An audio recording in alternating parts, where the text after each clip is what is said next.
is advised.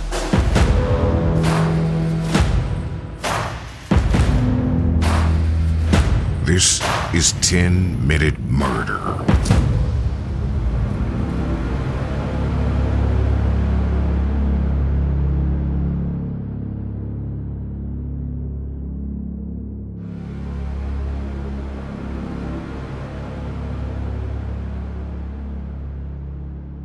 From a young age, Mark Reed was known by the nickname Chopper, after a character from the Yankee Doodle cartoon series. Chopper's childhood was a tough one. He grew up in Melbourne, Australia in the 50s and 60s, dealing with regular beatings from his father and the childhood trauma of molestation. By 14 years old, he was removed from his parents' care and became a ward of the court. His behavioral and mental issues meant that Chopper spent his late teens moving from one inpatient psychiatric facility to another. According to Chopper, mental health professionals declared him as mentally insane 3 times throughout his life. That first time was at the age of 15. To try to treat his insanity, Chopper was forced to undergo electroshock therapy. Allegedly, he went through shock treatments 60 times during a 6-month time period. Even as a teenager, Chopper had a reputation as a street fighter that you didn't want to mess with. He quickly became the leader of a notorious Surrey road gang, cementing his role in the criminal underworld of Australia. At first, his crimes were limited to street brawls and taking money from drug dealers, but soon it wasn't enough for Chopper. Before long, he was regularly kidnapping other criminals, torturing them until they agreed to give him large sums of money. When they initially refused to hand over the cash, he would remove their toes using bolt cutters or burn them with a blowtorch. Chopper was a hardened criminal, but he was never sneaky about it. He was caught by the police on countless occasions, facing charges of assault, kidnapping, armed robbery, arson, and impersonating a police officer. It meant that from his early 20s to his late 30s, he only spent 13 months as a free man. In the late 1970s, Chopper was incarcerated in Pentridge Prison, where he decided to start a prison war. His gang, the Overcoat Gang, concealed their smuggled weapons inside winter coats, which they wore even in the heat of the Australian summer. During his time in Pentridge, Chopper was staying in the prison's maximum security unit, called the H Division, which the inmates nicknamed the Hell Division. He was willing to do anything to get out of H Division, and eventually he came up with a plan. He persuaded another maximum security prisoner to hold him down and cut both of his ears off, correctly predicting that the wounds would allow him to spend some time elsewhere. Later, he claimed that he did it to win a bet. Even Chopper's fellow inmate criminals felt like he was going too far in his efforts to win the gang war, so eventually his own gang plotted against him. Possibly some of his fellow Overcoat gang members had heard about a pricey contract for anybody who managed to take Chopper down, and they wanted that money. The group ambushed and stabbed Chopper, and even though he lost multiple feet of his intestines due to the wounds, he survived. In a surprising move, Chopper dipped his toes into the literary world and published his first book in 1991. It was called Chopper from the Inside, and it contained a collection of letters he'd written during his time in Pentridge, where he talked about his crimes and the ups and downs of life in prison.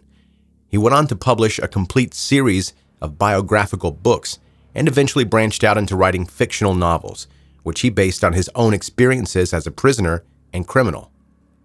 In 1992, Chopper was charged with shooting another man in the chest in the back of his car. The victim, Sidney Michael Edward Collins, had survived the attack and told the authorities that the perpetrator was Mark Chopper Reed. Chopper pled not guilty, but his charges were downgraded from attempted murder to simply committing an unlawful act intended to cause bodily harm. For shooting a man in the chest, it was a relatively light consequence. However, the courts recognized that he was a danger to society.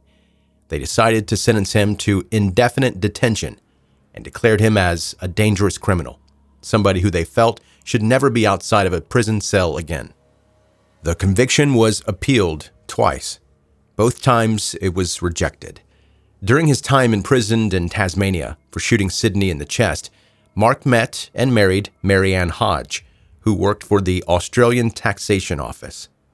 Finally, in 1997, 3 years after the last failed appeal, Chopper's lawyer was able to get the declaration overturned. In 1998, Chopper was approved for parole. Against the odds, he was a free man. Shortly after his release, he appeared on live television and gave a horrified audience a detailed description of what it looked like to kill a man by putting him into a cement mixer.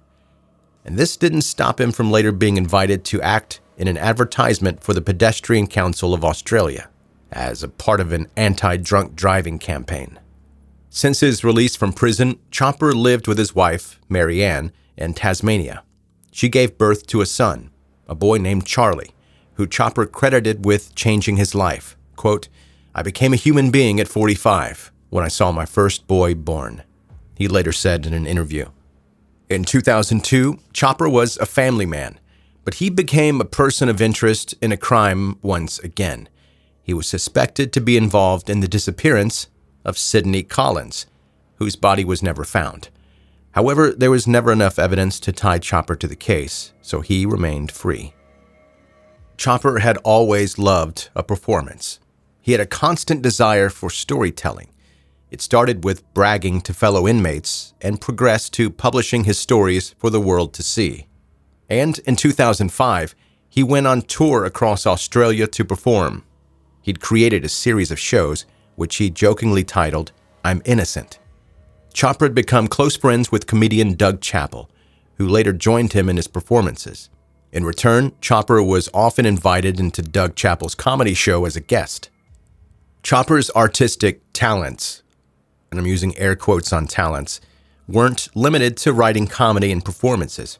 He decided to branch out by releasing a rap album in 2008. He called it Interview with a Madman. The album featured raps and skits about his own life with titles such as Night with Chopper, Cutting Off Me Ears, and Razors in the Soap. Despite his fame and the constant publicity he received, Chopper eventually declared bankruptcy in 2007. He owed around $80,000 in credit card debt, and he had loaned a total of $140,000 in cash to 12 different people. Chopper was never far from the news headlines, and on the 15th of December 2008, he once again made the front page. But this time, he wasn't the perpetrator of the crime. While in Collingwood, Victoria, Chopper had allegedly been attacked by a complete stranger who was holding a tomahawk. The assailant managed to hit Chopper with the tomahawk's blunt end, entering his arm. But Chopper's time as a gang member had left him eternally prepared for a fight. According to Chopper, he grabbed a nearby pipe and invited the tomahawk-wielding man to attack him again. The man supposedly lost his nerve and ran away. Nobody matching the description of Chopper's supposed attacker has ever been arrested for the incident. It was around this time when Chopper's health was declining. During the decades he spent in prison, he'd caught the hepatitis C virus, which had severely damaged his liver. In March 2008, he made a public announcement. He needed a liver transplant, or he'd die within the next 5 years. He knew that transplant would save his life, but he refused to undergo the procedure, believing that the transplanted organ should go to another patient in need. 4 years later, Chopper was still alive, but he was diagnosed with liver cancer. And in 2013, he passed away in a hospital at the age of 58. Very shortly before his death, Chopper had featured on the Australian 60 Minutes show. He confessed to his involvement in the disappearance of Sydney Collins a decade earlier, saying that he'd shot Sydney with his own gun. However, he didn't feel bad for killing Sydney. In fact, he said the man was stupid because he hadn't prevented Chopper from taking his weapon and killing him. In the same interview, he credited himself for numerous other killings, including the supposed suicide of a child sex offender in 1974 and several shootings throughout the 70s and 80s. The number of murders he took ownership of varied, but throughout the years, he implicated himself in 19 murders and 11 attempted murders. In a 2013 New York Times interview, Chopper had been asked to look back on his life of crime. Quote, "Look, honestly," he said to the interviewer, "I haven't killed that many people. Probably about 4 or 7, depending on how you look at it."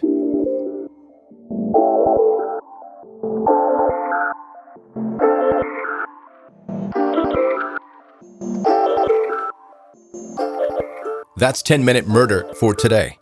Brief and bingeable true crime. I'm Joe, the host, and thank you so much for listening. If you are new to 10-Minute Murder, welcome. Happy spooky month to you. Settle in and binge the episodes. There are 300 plus episodes for you to go back and listen to if you want to. But before you do that, make sure you hit the subscribe button wherever you like to listen to podcasts. You can more easily catch up on all the back episodes. Find the show easier. Also, connect with 10-Minute Murder on social media and see the pictures of what we talk about here on the podcast. It's also videos. Like the story today, Mark Chopper Reed. I'll probably post links to some of the videos to see some of the interviews and things like that he gave throughout the years. It's never gross and graphic stuff that you're going to find on the 10-Minute Murder Facebook, Instagram pages. Just stuff to let you put faces to the names that you hear me talking about. And this part's important. If you enjoy this episode, please leave a rating and review on Apple, Spotify, any place that's possible. Audible, you can do it there too. Your positive feedback is very much appreciated and helps this show grow. And speaking of helping this show grow, share the podcast with your friends and family, anyone that you think could be into brief true crime stories like the one you heard today. Thank you so much for listening to 10-Minute Murder.